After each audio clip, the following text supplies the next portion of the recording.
Hey, what's happening, all you supersonic warriors out there? I'm Duuz-Diz-Din, and I'm coming at you again with another issue review of IDW's Sonic the Hedgehog. This time is issue 36 on the finale of Chao Races and Badnik Bases, the four-part storyline by Evan Stanley, having taken over writing duties for Ian Flynn for the time being. And ultimately, I have to say that this wasn't a spectacular conclusion.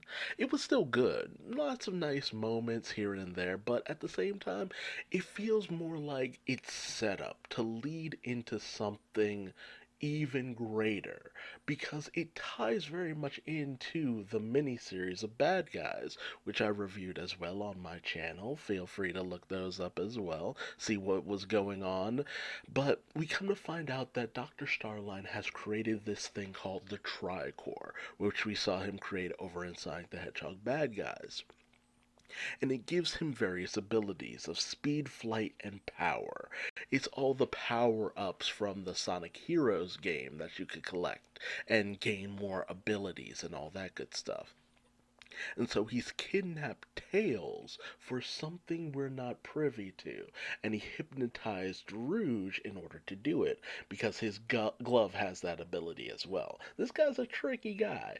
And Sonic and Shadow are hot on his heels, especially after the defeat that Shadow suffered at his hands.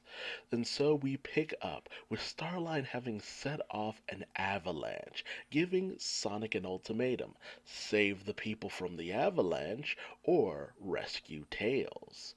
And while Sonic tries to get Shadow to help him out in saving the people because ultimately Tails, he has faith in Tails. He believes in Tails. He knows what Tails is capable of.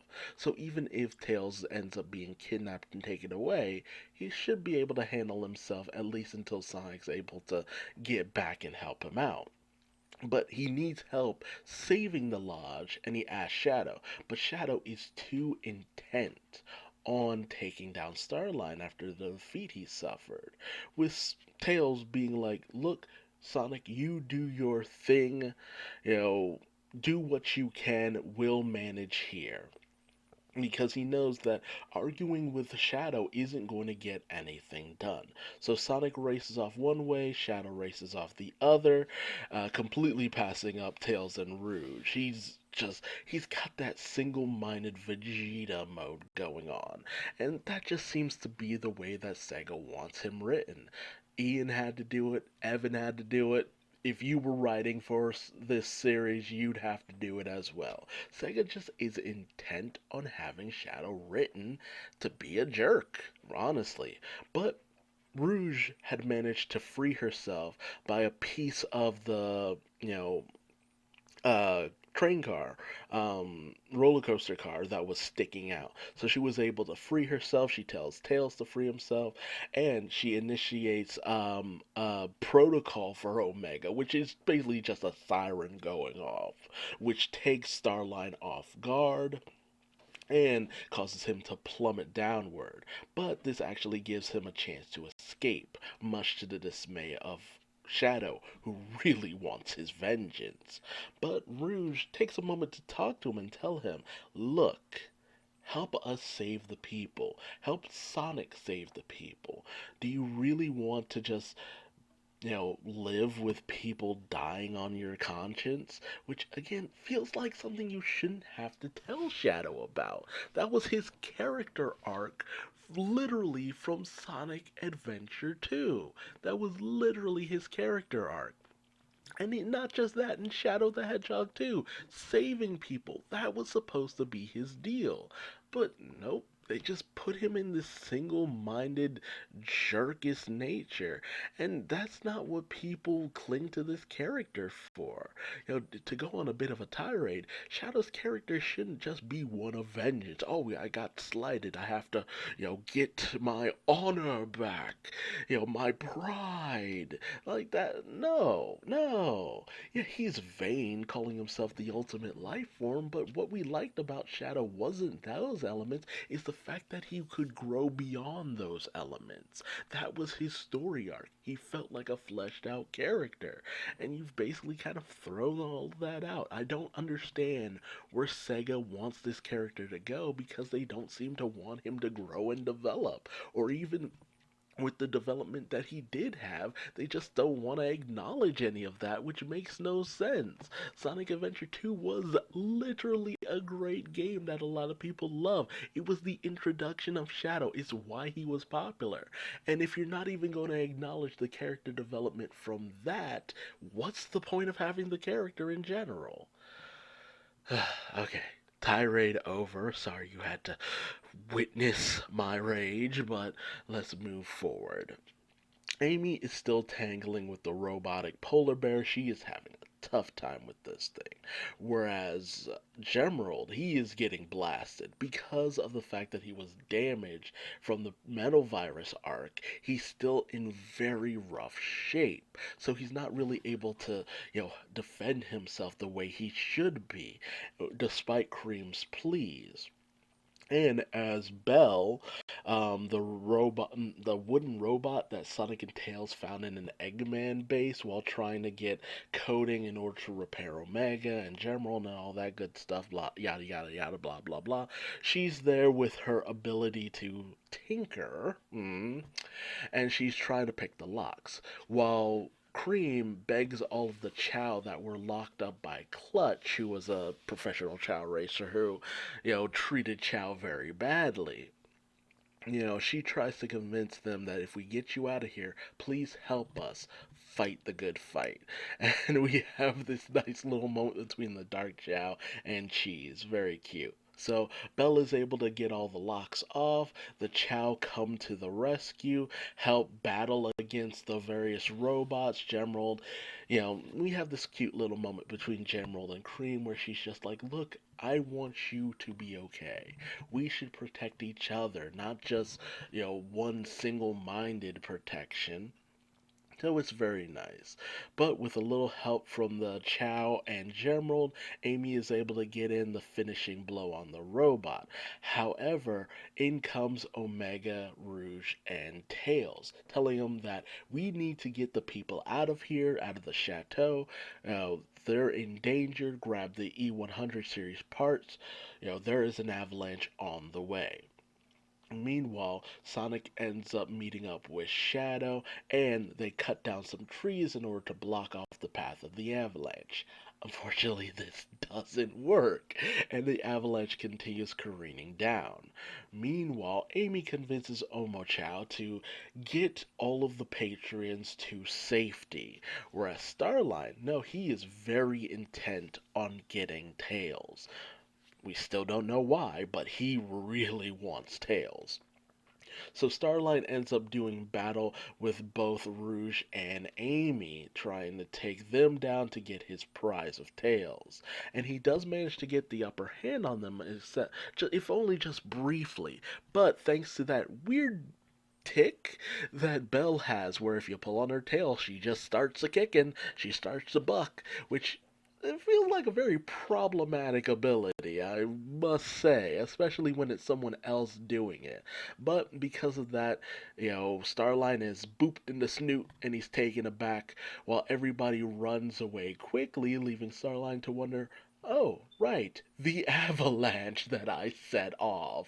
Like, you didn't think that through, boss, but that's Starline's thing. He's about the long term stuff. He doesn't think about the short term stuff.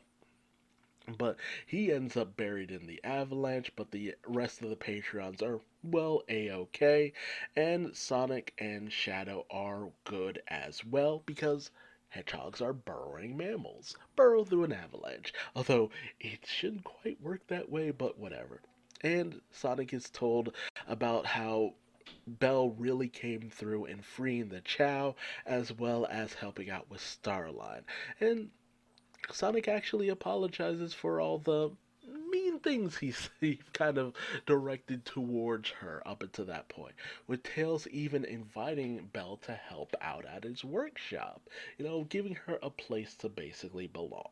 So The next day or a few days later, Omega is finally back with his body, and General is also restored to full health, and they test out how they're doing with a nice little sparring session. And, Vanilla comes to pick up Cream, and Cream spills the entirety of the beans about everything that happened. And they realize, yeah, we didn't really keep the baby out of harm's way. So it's just like, yeah, I know we said we keep her safe and all that, but she's fine. She's not missing any limbs. And Sonic thanks Shadow for his help, but Shadow broods over in the corner and all that good stuff. Because we can't have a nice Shadow and all that good stuff. But we also have a moment where, see, originally Tails went to that Badnik base in order to, be able to decipher Eggman's coding. He needed a way of translating all that code that Eggman had because, coding is a language unto various different coders. Usually you need some kind of cipher in order to work that kind of stuff out and figure out how Eggman does things so that you could properly restore all of Omega's systems. But thanks to Belle, he was able to do that easily. It was almost like having Orbot with him. So he's like, why don't you just tell us that you were made by Eggman? Why hide that? Why tell us you weren't? We have Omega, we have General, they were both created by Eggman. Why deny this? But she still denies that she was created by Eggman. And when Tails asks who did, she still doesn't respond. It's very obvious that Belle was made when Eggman was in his Mr. Tinkerer persona, because apparently after the events of Sonic Forces, he ended up with amnesia, had this good persona known as the Mr. Tinkerer, and, very nice guy, very kind, very caring. And he did a lot of good for the village that he ended up in. And it would make sense that a robot like her, who has this kind heart, would be made by someone like him. Because we don't know everything that Eggman as Mr. Tinkerer did in the village that he ended up in. So I wonder what's going to happen, how we're eventually going to figure that out, and why it is that Belle's so adamant about that not being her creator. What is it that's holding her back from admitting any of this kind of stuff? But we also then see that Starline did make it out, and while he wasn't able to get Tails himself, a sample from Tails' fur apparently will do. Do what? What's he up to?